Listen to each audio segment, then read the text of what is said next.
one area and not much on the other. Spencer Stevenson started losing his hair when he was 21. Has spent 40 grand on hair transplants. His most recent one around 8 months ago. Runs a website called spexhair.com. Advises men who are going bald. And a very good morning to you, Spencer. Hi, good morning, Nicky. It's a lot of money. We heard from Simon. It matters a lot, and that's why you've spent all that. And talk it through with Simon. Give him advice on the days ahead, the months ahead, the years ahead. Oh, no doubt. I mean, first of all, well done, Simon. I mean, it's a huge leap of faith for anybody to undergo surgery, and hair restoration surgery. You know, it's a huge emotional decision. There's a lot of factors already brewing in the background to enable that person to make that decision. Until you lose your hair, it's a very difficult concept to comprehend, and the emotional trauma that a person goes through.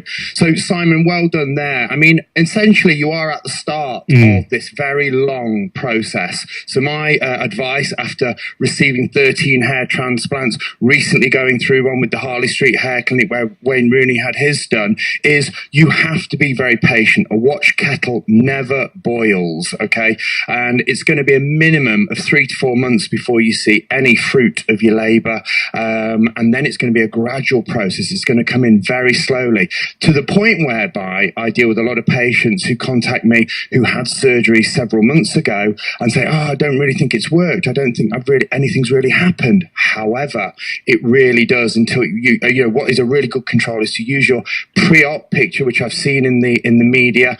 Clearly, we are going to see a distinctive change over time, but it's vital that you know going into this that, you know, after all the emotion, all the decision making that's gone into it, that you really do like free those reins up and try and relax a bit and put it on the back burner, because it's going to be several months before you see any benefits from this surgery. Now that's nice because it comes in slowly, it comes in gradually. So, you know, you'll have trouble noticing the impact. So people alongside you, I know you've been very public about it, but people will even, you know, not even think about it. It's a massive decision for you. But ironically, people don't really think that much about other people's hair.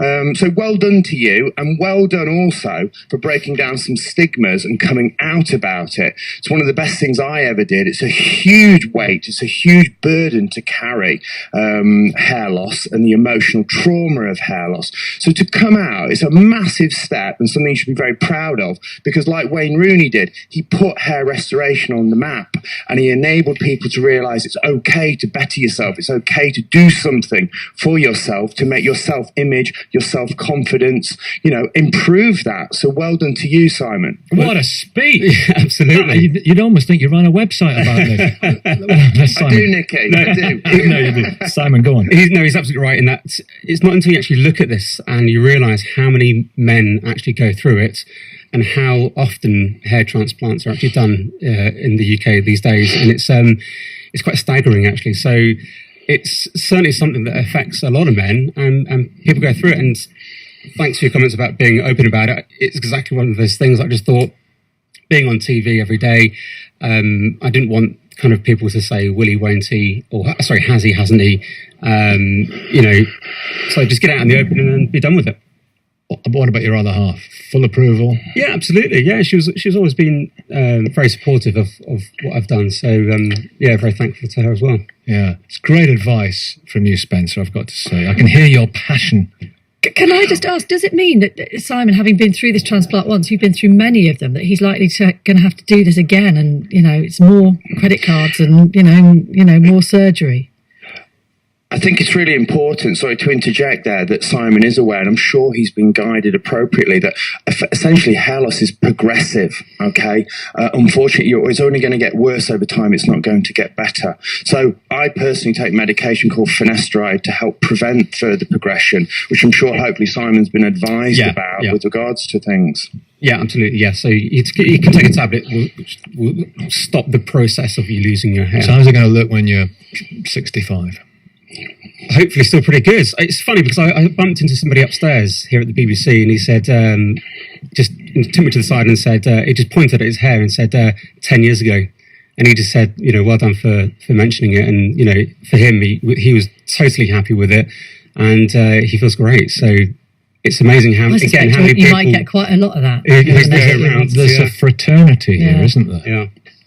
A nod and a wink, but now it's more than a nod and a wink, because it's transparent, it's open, people are talking about it. it's fine. Guys, there's a huge fraternity. There really is. I mean, there's a website out there, a radio show called The Bald Truth, where hundreds of thousands of people tune in. It's a real silent epidemic, which people don't realise. So Simon coming out and talking publicly is huge, that people don't really realise. So it's a really, well done to him, because he's going to change a lot of lives and make people research this and realise that there are options available to them. There we are. Thank you both very much indeed. And good luck on your journey, Si. Thank you. The King. Simon King. Just one text And on Spencer, thank you. Yeah, thanks, Spencer. No One worries. text on that. My son is 19, is rapidly losing his hair. He's tried using hair loss treatment, which didn't work. And as a student has, no chance of affording hair transplant. So he has to put up with it and shave his head. It affects his confidence and is serious. It's not amusing. Treat this subject with the same seriousness as you would with any female health issue, says that person. Thank you for that.